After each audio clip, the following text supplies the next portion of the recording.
learn, discover, make new friends, meet new people. But we want to get things started. I want to be mindful of your time, and I also want to get started before the sun turns mean on us.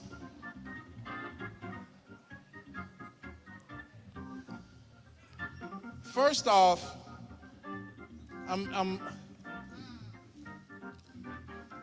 I like energy when I'm in a building. I talk to young people a lot, and I go out to different groups and different schools, and I do this quite often, even though today is not about me, but I am going to take a couple of minutes for myself because I love seeing stuff like this.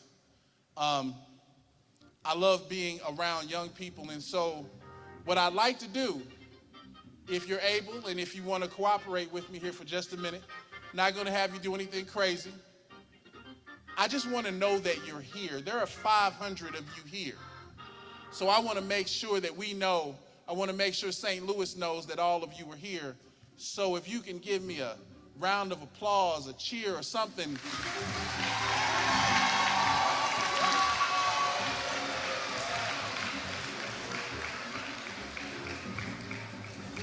That's a good warm-up, but as my daughter often says, I get teed, so that's light work right there.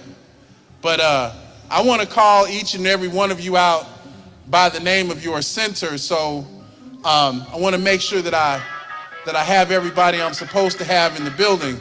So first and foremost, Wohl Recreation Center, are you here? Wohl is in the building, right down front. All right, good. Gamble, are you here? All right, Tandy, are you here? Tandy's in the building. 12th and Park, where are you? Yeah, that's what I'm talking about. Trying to make sure I didn't miss anybody. Cherokee, are you here? Yes, you are. Southside, yeah. Cherokee's in the building. Marquette. Am I missing anybody? Am I missing anybody? Hold up. I'm trying to see if I'm missing anybody. Is Buddha in the building? Yeah. I think there's got to be. Marquette, where are you? Yeah. I think I got everybody. I didn't get everybody? Who did I miss? Who? Oh, the JJK Center is here. Give yourselves a round of applause. I love it. Yeah. All right. Welcome to Olympic and Paralympic Day in St. Louis. My name is Solomon Alexander. I am the Foundation Director at the St. Louis Sports Commission.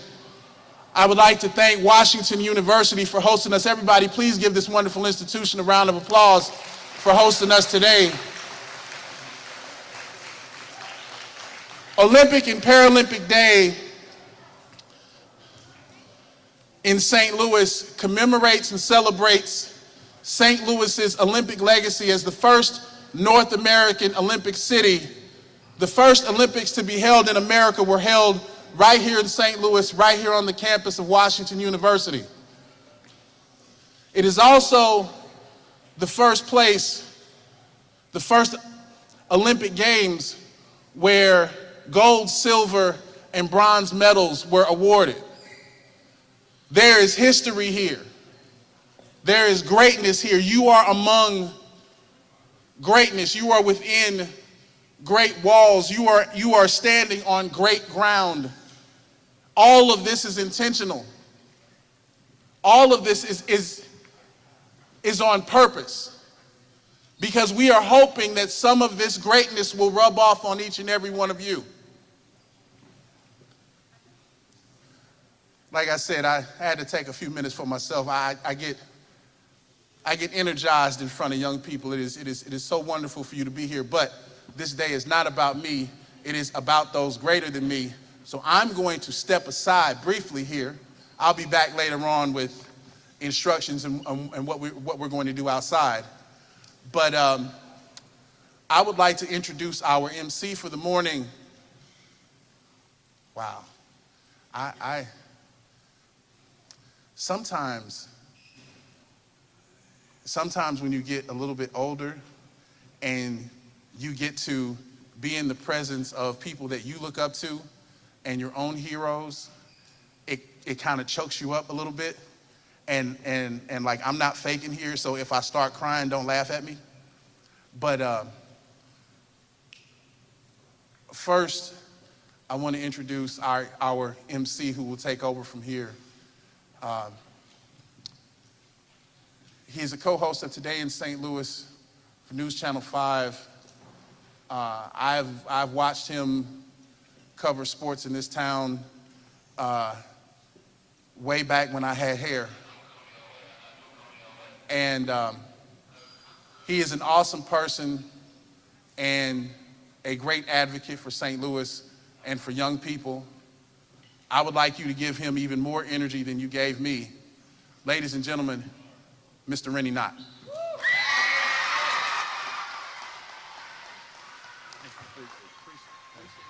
I taking this one or that? Yeah, you can take this. Okay. Good afternoon. Good afternoon. Good afternoon. The Olympics are about to start, folks. The games of Team USA against everybody else, against the world. We need to feel your energy to make sure that Team USA gets all the gold. Am I right? Am I right? So let's divide the room up real quick. Everybody over here in this section, you guys are the U's. Can I get a U? This section over here, all you guys in the back, those two back groups, you guys are the S's. Can I get an S? And all you guys over here, you are the A's. Can I get an A? Now when I point at you, I want you to call out your letter.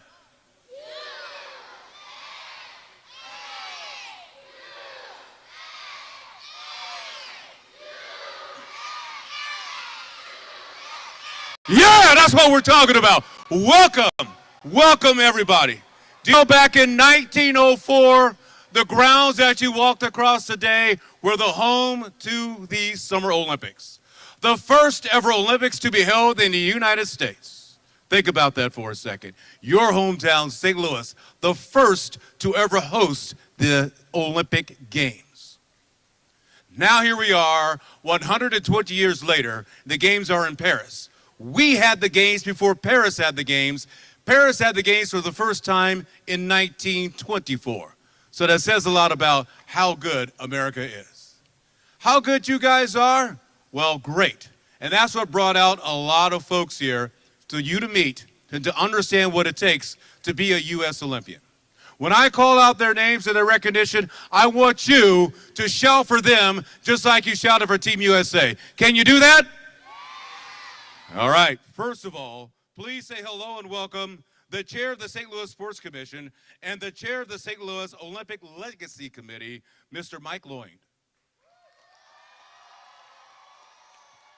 Mike, stop hiding in the shadows. Step out here so they can see you. There's Mike, everybody. We also have with us the Director of Alumni Relations for the United States Olympics and Paralympic Committee. Please welcome Lisa Milne. Lisa. Now, I want to recognize some great people from St. Louis that went on to Olympic glory. People who dedicated their lives day in, day out to working out, dieting, and keeping themselves focused to become Olympians to represent Team USA. Please, of the 1994 U.S. Olympic ice hockey team, Jim Campbell.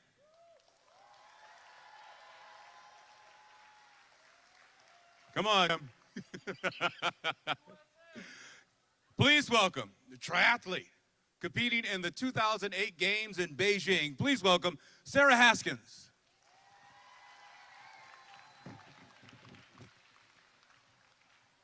from the 1980 U.S. Olympic soccer team, the one and only Tai Kehoe.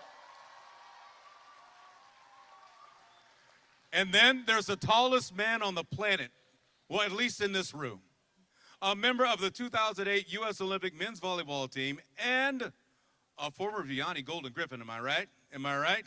Please welcome a guy who won gold in Beijing, Scott Tuzinski.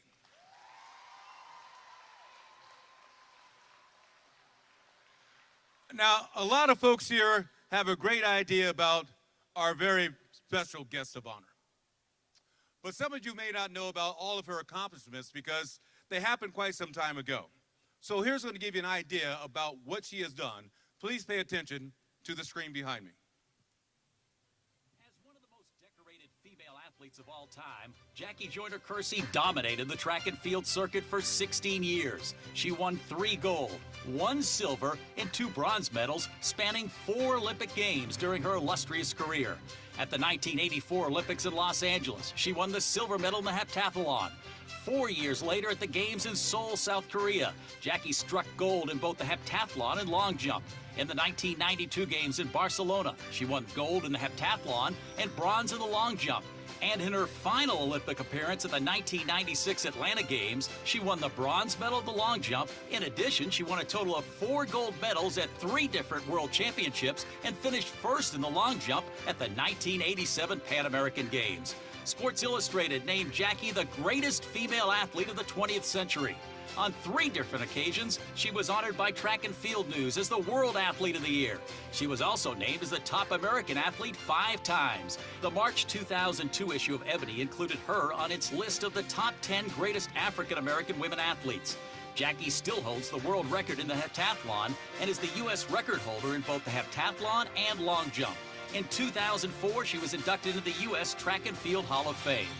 Jackie has recently embarked upon a nationwide effort to enhance the comprehensive health of our nation's communities through the promotion of healthy lifestyles. Married to famed track and field coach Bobby Kersee, Jackie is known worldwide for her interest in aiding others. She has helped to build the Jackie Joyner-Kersee Youth Center Foundation in her hometown of East St. Louis that has raised more than $12 million. Jackie's dedication to track, her passion for others, and her desire for greatness makes her the greatest female athlete of all time.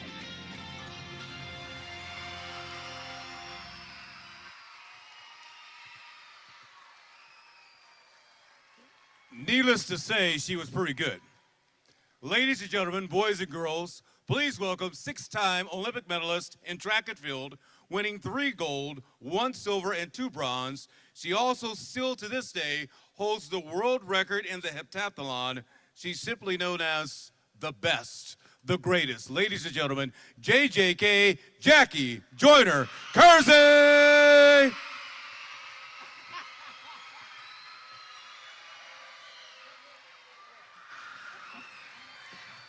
First of all, what was it like to have that walk down memory lane?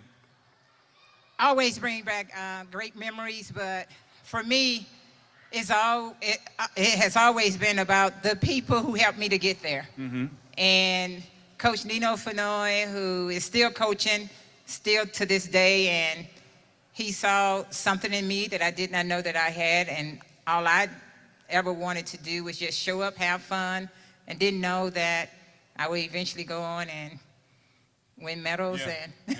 Well, you did. You did. When did you know, though, that you were good enough? Because you said you didn't know, but at what point did the realization come about? You know, it's not that the realization comes about. It's a transition from being 9 years of age and turning 14 and seeing the Olympics on television, seeing women doing what I was trying to do, inspired me to want to do those things. And so I felt that if they could do it, I could do it. Yeah. And I didn't know what good was meant, what was great, and what's the best. I showed up every day, and no one could outwork me.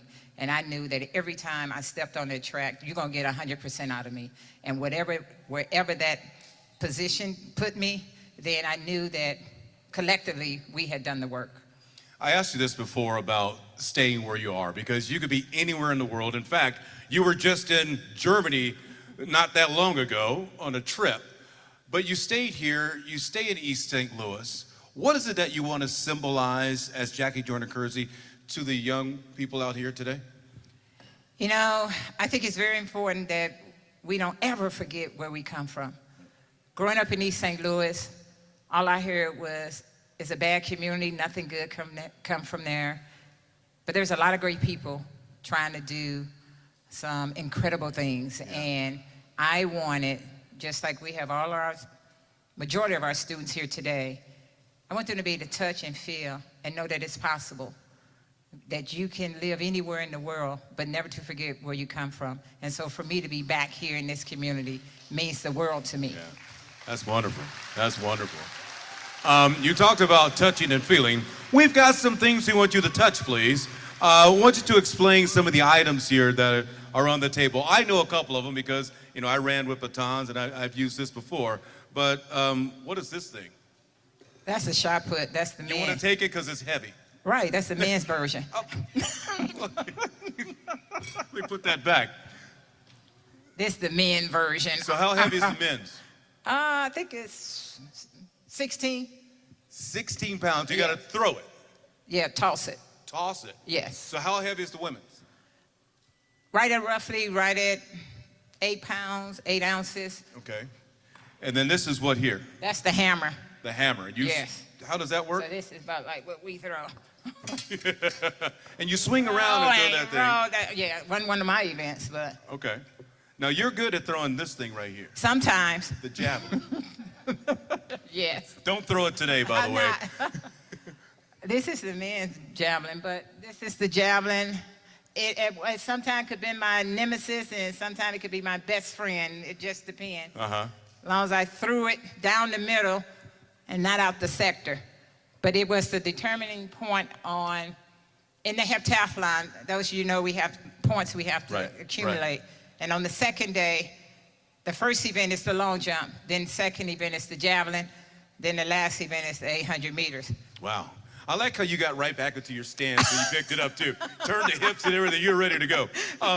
Starting blocks. Yeah, now these are incredible. How critical is that to, especially the sprinter, the 100-meter guy, the 200-meter guy, the 400-meter person? You know, I've never seen these pads like this. But you have to keep foot contact because everything is based off of time. So if you move that foot too soon, that you'll be disqualified. This is crucial to, if you're on a team trying to win a national title, trying to win a state title, or just trying to win an age group title, that is very important that that foot stay connected to the blocks. Yeah. A couple of guys had a problem with that. Yes. During the NCAA tournament, or NCAA meet a couple of weeks ago, their blocks moved on them. Yeah, and I don't know what was happening in that meet in New York, because either the pins wasn't long enough to stay in the ground, but every coach talk to their athlete, walk them to the start line, is set and hold, set and hold. That's a part of the focus. You got to be focused. You got to be in tune to what you're trying to do. Because when you get to that level, you at your nationals or your regionals, it's about executing. Right. Can't be thinking about mad at your mother, you mad at this person, mad at that. Get in them blocks, set and hold, wait for the gun to goes off, then show us what you got. Take off. Let's grab our seats here, if you don't mind. Because I'm 60 years old, I can't stand too long. Can you guys see us okay back there? Kinda? You can't see us around there? How can we best get the kids so they can see us? Is there a way? Because everything is like right in the middle. I want to start over here with this question for you, because we talked about being in the blocks and, you know, turning your hips to the javelin and things like that. Discipline means what to athletic success? Discipline starts with yourself, and it's really what I call being coachable. Coaches, teachers, counselors, they might ask you to do something that you're not accustomed to doing from the standpoint it's just not talking too much. Now, do you have the discipline and the desire to listen to what they're asking of you for just 10 seconds without you interrupting and wanting to talk.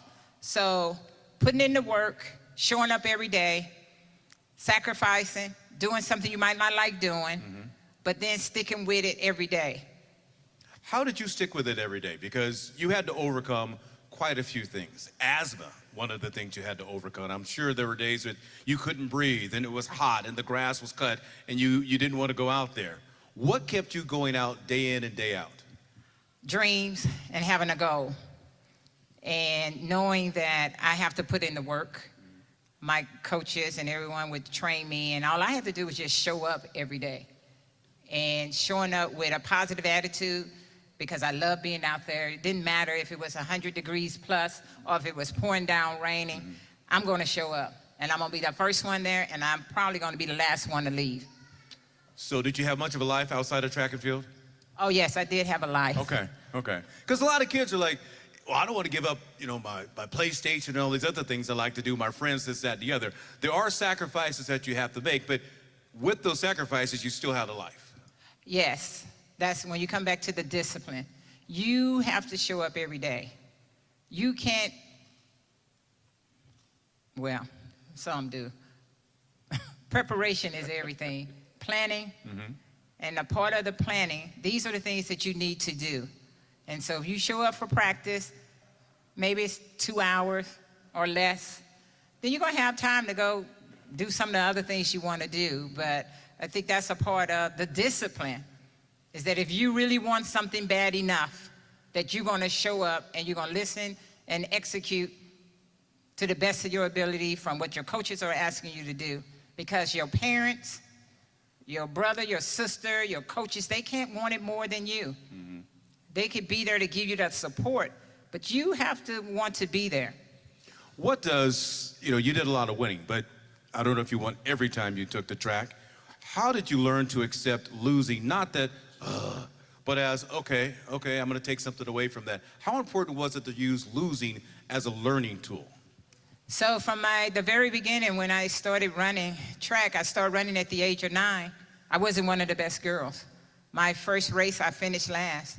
And I said to myself, if I can improve 1/10 of a second if I was running, or 1/2 of an inch if I was jumping, that meant the work that we were doing was paying off. And I had a whole lot of different color ribbons, because when you're on the grass, it's 4th, 5th, 6th, 7th, 8th, 9th.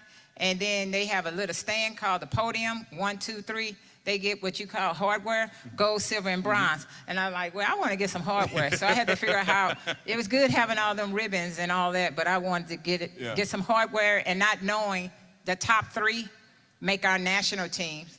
The top 3, our Olympic trials for track and field this weekend, would make our Olympic team. Top 3, you're on the podium for gold, silver, and bronze medals. All those athletes that are there are going to learn the lessons of winning and losing.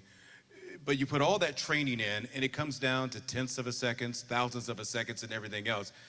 How hard is that to accept that as hard as you've worked, it may not pay off in the end when it comes to getting the hardware? That's life. Sometimes, you set a goal, and you might not meet the goal, but that shouldn't determine if you should continue on or not. And I always feel for the individual or that finished 4th in our Olympic trials that might just missed it. But for me, we trained to be the best. We didn't train for second best. And all you could do is ask yourself to give 100%. And if your 100% isn't in the top 3, then accept that and figure out a way to go back and work a little harder. It doesn't mean that you can't make it. It means that you got to find a way to be in the top 3. And again, that comes back to the discipline. Are you going to have the discipline to stick around for another 4 years to see if this is something that you really want? An example of that is Dawn Harper Nelson, who's not with us today. She's actually out at the U.S. trials. But when she first made the Olympic team in 2008, she was the last person to make the U.S. Olympic team, was not expected to make the Olympic team. She makes it. She then goes on to win gold in the hurdles. So it says a lot about picking yourself up, dusting you off, and keep trying just a little bit harder. We're going to get more with Jackie in just a moment, but right now, I want to bring in a young man that's fairly new to the St. Louis area, so I want you to give him a huge welcome. He's going to sit with some of our other Olympians as well. Please welcome Raul Artiega. Artiega, yeah, that's right. Artiega. Raul. We'll just go with Raul. We'll go with his first name. Raul works for Telemundo St. Louis. He's going to ask our other Olympians about what it's like to go and represent Team USA. Raul? Thank you, Rene. I'm honored to be here in this event with all the kids, all the people here in the forum, and of course with you and with our Olympians. So before I start asking questions to our Olympians, I want to ask for a round of applause for each one of them. Woo, woo, woo. All right, I'm going to start with our Olympic hockey player and former St. Louis Blue, Jim Campbell. Jim, you played about 300 games in the NHL, so you've been at the highest levels of the sport. But tell us what it meant to you to play for USA at the 1994 Winter Olympics. Hola, amigo. Buenos dias. Okay. It was always a dream. I watched the 1980 Olympics with my family, and they won the gold medal. I trained hard at all these key words of dedication and sacrifice that Jackie's talking about. It's the same in hockey. You got to be out there working hard, having fun. It was a great time. I met a lot of great friends. I made some sacrifices. I broke my nose 6 times. I got 4 sets of teeth. But it was all worth it, and I love the game, and would do it all over again. We go back again to discipline. You said you had a lot of injuries, but what made you go through those injuries? I would say the love of sport. One of the things I miss most are my teammates. You got all your friends out here going to camp and stuff and having fun, and these are the days you're out playing sports and having fun and enjoying it, and just to try to be the best. Like Jackie said, well, trying to get the gold medal and just working and having fun, and it was a dream come true. Thank you, Jim. My last question for you, what can we expect about the Blues this next season? I hope they get into the playoffs, and you never know once you get in, like that one year in 19 when we were in last place, and I think it was in January or February, we turned it all around and won the Stanley Cup. So it was hopefully get in the playoffs and win another cup. Let's go Blues. Thank you, Jim. A round of applause for Jim Campbell. Now we move on with Sarah Haskins. Sarah, you grew up here in St. Louis, attended Parkway South High School. At one time, you were one of those kids out on our audience with goals and dreams. What is something you would like to tell yourself at age 10 that would have helped you to keep you motivated on your journey to become an Olympian? Well, thank you. Yeah, and my daughter's sitting right over there, 10 years old right now. So this is to her and all you kids out there. The best thing about going for it, a dream and a passion, is to go for it. We hear Jackie talk about dedication and talking about hard work. And when you set a goal, you're always going to hit bumps in the road. So it's really, really important to know that those bumps are to be expected, but keep going. Sometimes when you're reaching a goal, it's not a straight line linear process. It's kind of a wiggly road. So you got to keep your head strong, your heart strong, stay determined, and when you have those bumps in the road, stay focused and keep going. Thank you, Sarah. Before moving on with our next Olympian, I wanted to ask you, what was your favorite part of being in an Olympics game? Of being on the Olympic team? My favorite part of being on the Olympic team, it was just an amazing, I think one of my most favorite parts was just being able to represent USA and representing my hometown of St. Louis, and just knowing I had friends and family back home watching me, cheering me on, and I was so proud to represent everybody. Thank you, Sarah. A round of applause for Sarah. Now, Ty, you've had the honor of playing soccer as a representative of the United States and qualifying for the Olympics. Where does that achievement rank in your great career? Well, it really started with my dad. I was very, very lucky. My father had captained the 1952 and 1956 U.S. Olympic soccer teams. So I had dreamt of being an Olympian since I was about 4 or 5 years old. And luckily, I grew up in St. Louis, which had a tremendous soccer tradition and so much success at youth soccer, college soccer, right up through the pro ranks as well. So I dreamt about it, and I worked every day. Just like Jackie said, just like all of the former people who did compete in Olympics talked about showing up every day and trying to get better each and every day. Now, soccer is a team sport, which makes it a lot of fun. And so that helped too, because you'd see your friends and you would train and you'd play in pickup games to get better too.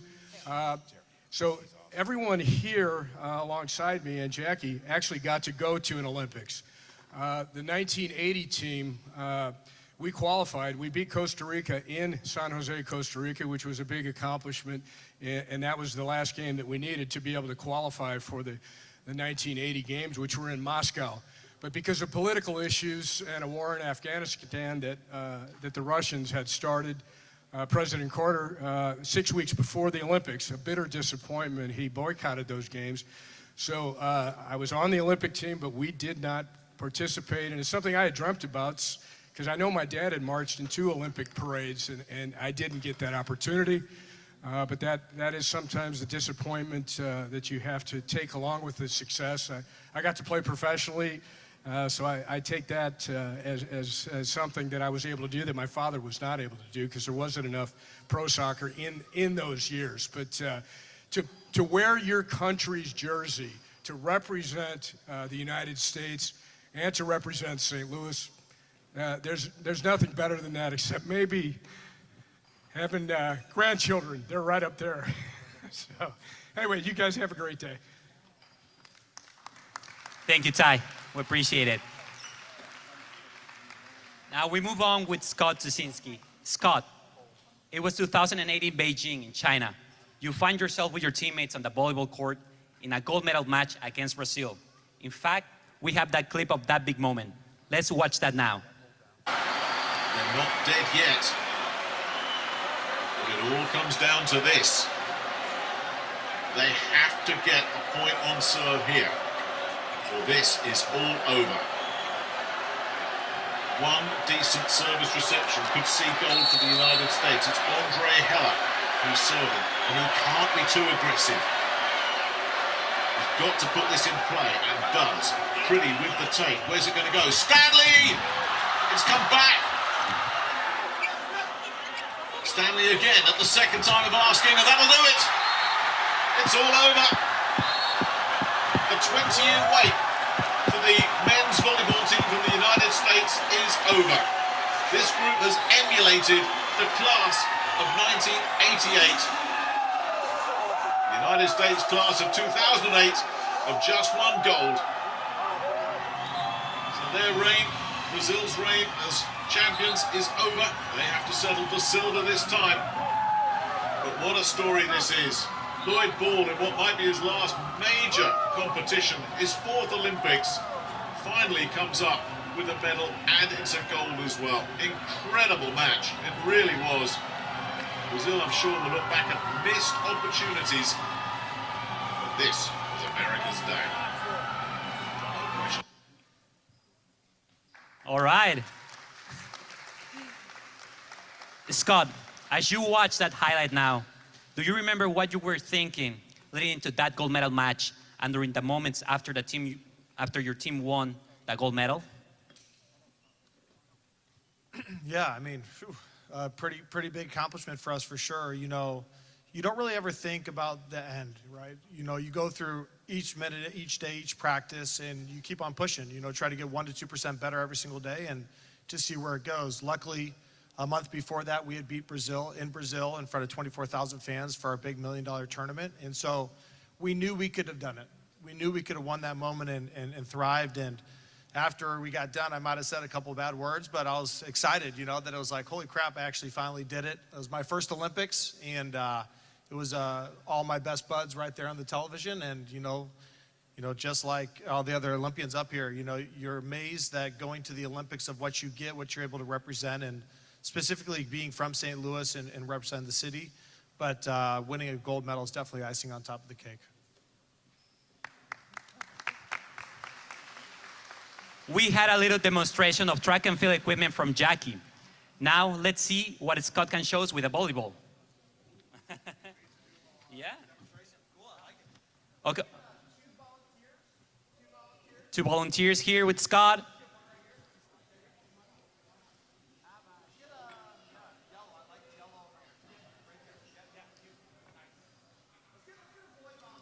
Let's go.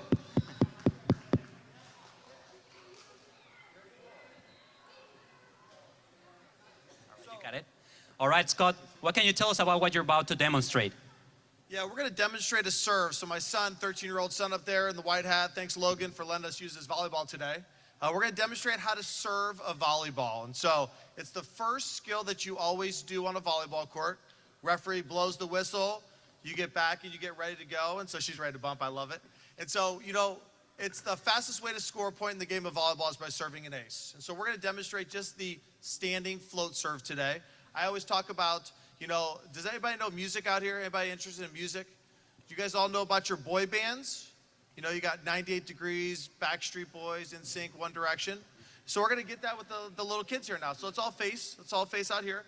We're all going to act like we're putting our hands on the volleyball. So let's all do this. Yep, perfect.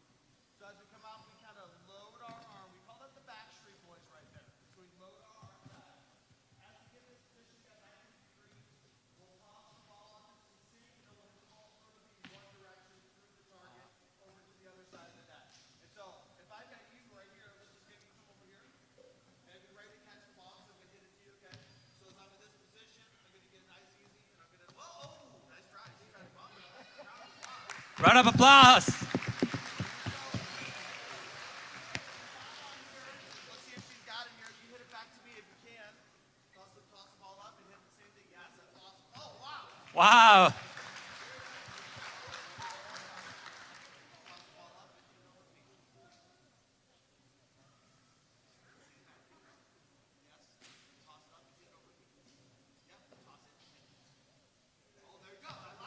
There it is. Woo.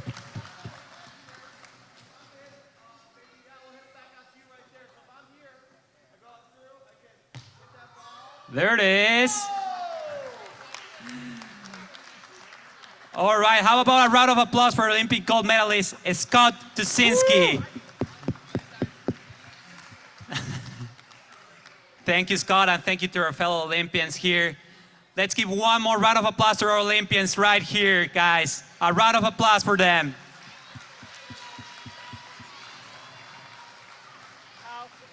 All right, Rene, I'll throw things back to you. Thank you, Ro. Testing. You hear me okay? Hello? There it is. Thank you, Raul. And I'll work on that last name. All right, you got it. Every night. Next event, you got it. I'll get it right. All Trust me. Trust me. Jackie, before we open things up to the kids to have a few questions with you, when you look across, you see these other representatives of Team USA. It's a fraternity like no other. What does it mean to know that this many people were a part of that height of athleticism from the city of St. Louis, from the area of St. Louis? You know, it's a credit to the St. Louis Sports Commission for bringing us all together and really being able to introduce us all to a generation that wasn't even born when we were competing. And so, you know, people always say fellow Olympians. We are always Olympians. We're Olympians day, night, whatever. So it's an honor for me to be in your presence, and thank you all for being here and sharing your stories with a generation that we hope that they will love all the sports that we all have pursued. Now, I know in your sport, you got to do a number of activities, but over there, we've got soccer, we've got a triathlete, we've got hockey, we've got volleyball. Any one of those sports you said, you know, I would like to have tried that back in the day? I play volleyball. Okay. So- Okay, one check. Tried soccer in summer camp. Jimmy, you know, Campbell, you know, my husband was helping coach them. I know they're too physical, and and it truly is. It doesn't matter what sport it is. It's the mindset, it's the dedication, it's the heart and soul what each and every one of us bring to the sport. And that I think is very important that whatever sport it is, try it. You know, I tried everything, and track and field was just something that I stayed with. I played basketball, but Good I choice. love track. You played at WNBA, so it's not like you just played basketball. You took it to a whole nother level too, so we know about that background as well. Well, let's roll. You want to ask the kids, see if anybody's got a question for Jackie? Absolutely. Absolutely, Renee. Who has a question for Jackie here? All right, let's go down here.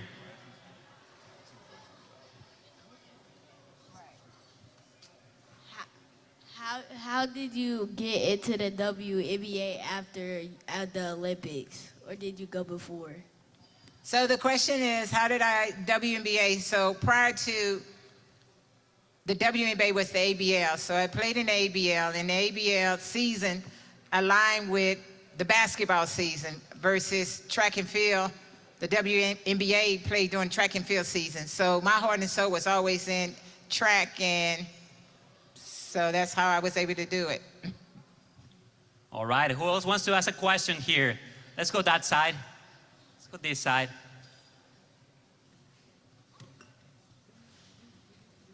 Have you ever tried baseball, and how did you like it?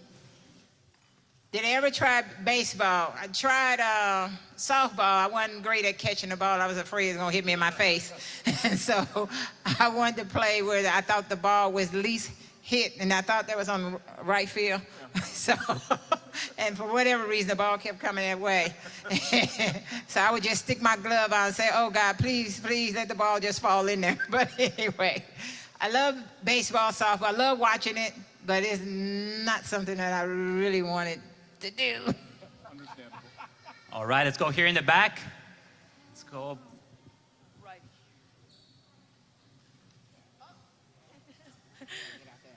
What would you would have done if you never done track?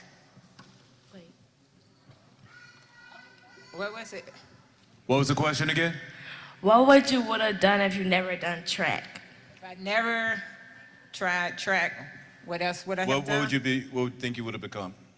I think I would be doing the community work, being a teacher, working with young people.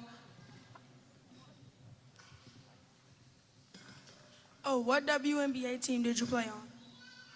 Richmond Rage, number 23. Still got a basketball card? Oh, yeah. Yeah. Last question here, guys. Who wants to ask right here? All right.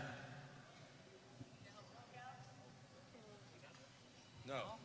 Somebody else? Yeah? All right. Let's go here.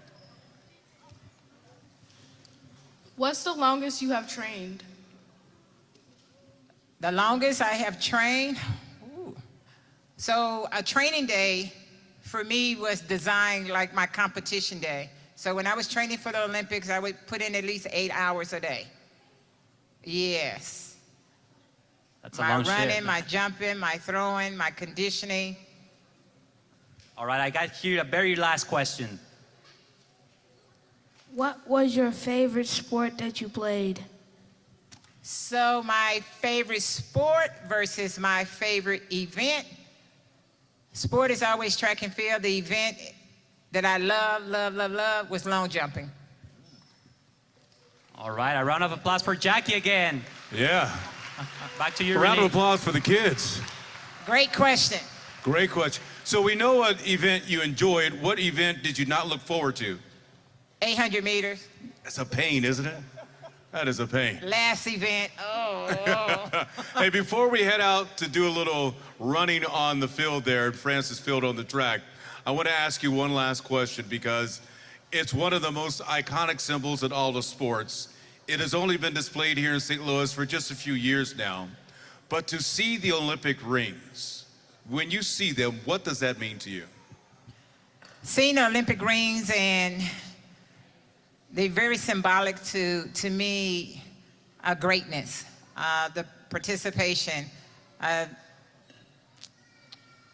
having a dream and not realizing the importance of the rings because not everybody get to represent at the highest level. And so making your national team, Olympic team, in the individual sport or team sport, it's just a great feeling to go against the world. Yeah. When we put that USA on, we are going up against the world, because on each team and each sport, there might be teams or might be individuals that you got some of the best athletes in the world, and not everybody can say they're an Olympian, and not everybody become an Olympian. It's a small percent of being able to represent those Olympic rings and being able to stand on the podium at the, I guess, the pinnacle. Yeah, that's wonderful. I never got there. But I'm here with you, so it's close enough for me.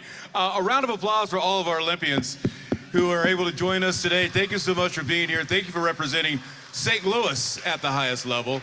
Round of applause for Jackie Joyner-Kersee. Oh, Jackie wants to say something more. Everybody listen up. When we transition from this gymnasium out to the track, make sure you stay hydrated. We're gonna line up, and then we're gonna take off. But when we take off, when they say go, that doesn't mean that everybody start running around the track, because it's extremely warm out there. But we take safety very seriously. So if you have not had any water, make sure you drink a cup of water, and we're gonna walk around the track. I don't wanna see how fast you are today. Maybe later on, I'll come watch you. But we're gonna do this in a way that we put safety first, and it's your safety. Today is the Olympic Day about us having fun. So those of you that we're introduced the sport of track and field to you, all these faces, I want to see you one day representing our country at the highest level. That is Auntie Jackie talking right there for sure. Ladies and gentlemen, please welcome Solomon back up with some housekeeping details for our big time outside at Francis Field. Solomon? Thank you so much, Rene. One more round of applause for all the Olympians.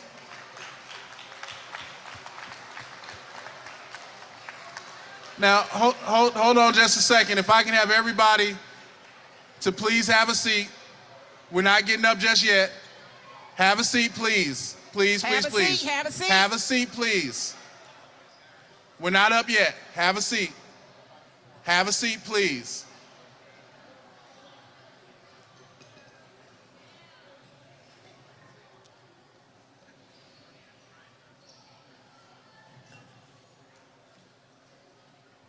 Hear my voice, clap one time. Hear my All right. voice, clap one time. Hear my voice, clap one time. Hear my voice, clap one time. Hear my voice, clap one time. Hear my voice, clap 2 times. Okay, Solomon. Thank you, Jackie. All right, everybody. A few instructions before we head out. As Jackie said, it is really, really hot outside. Today is not the time to test how fast you are. Please walk. Please have fun. It's important that we're all safe today. We have basically 2 huge machines outside. We call them water monsters. Several of you have water bottles with you today. We ask you to please fill them up. There's much more water where that came from. If you don't have your own bottle, that's okay. We have plenty of cups for you as well. We also have, for our Olympians, we have some water set aside for you as well. So as we go outside, restrooms are located where you walked in the main gate along Olympian Way. They're not outside the gate, they're inside the gate on the far side of the track. Those should be open. Like I said, water monsters are out there. There are 2 basically big jugs that are taller than I am. One's at this end, at the near end of the field. One is at the other end. Also, we usually have t-shirts at this event. This is the first year we will not have t-shirts. Today, Today you will be receiving replica gold medals. Some people have them on already. For your group, as we leave, let us know how many medals you need, and we'll let you take those with you. For pretty obvious reasons, we decided not to give them out in the gym or outside. We will let you hand them out back at your centers, maybe as the kids even go home, just to make sure that everything stays in line. You will also be able to pick up snacks along with the medals as well. And last but not least, you will also have the opportunity to take photos at the Olympic rings. I understand it is hot. Please do not touch the sculpture, not because we don't want you to touch it, but because it's 100 degrees outside and it is really hot, so please be careful that way. We will, we will dismiss to the track by group. And so what I want to do is that we will have a staff member or volunteer hold up your group sign, and you will follow that person out to the track. And we will do that in an orderly manner. If you did not sign up with a particular group, a staff member will hold a sign that says Future Olympians, and you will follow that person out to the track. So we can do this quickly and safely. I would like to start with the JJK Center. If you could all stand. And we have our staff member in the back holding the Jackie Joyner-Kersee sign. Chaperones, please, excuse me, organize everyone, and you will follow this person out to the track. JJK Center first.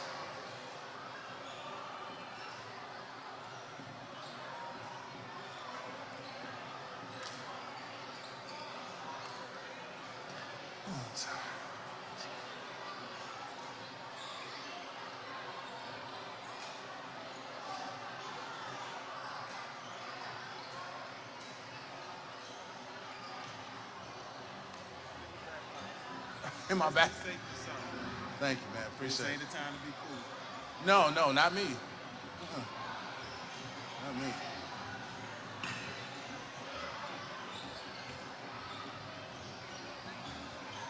Well, no, except for I'm gonna keep me on. Until we got all the kids out.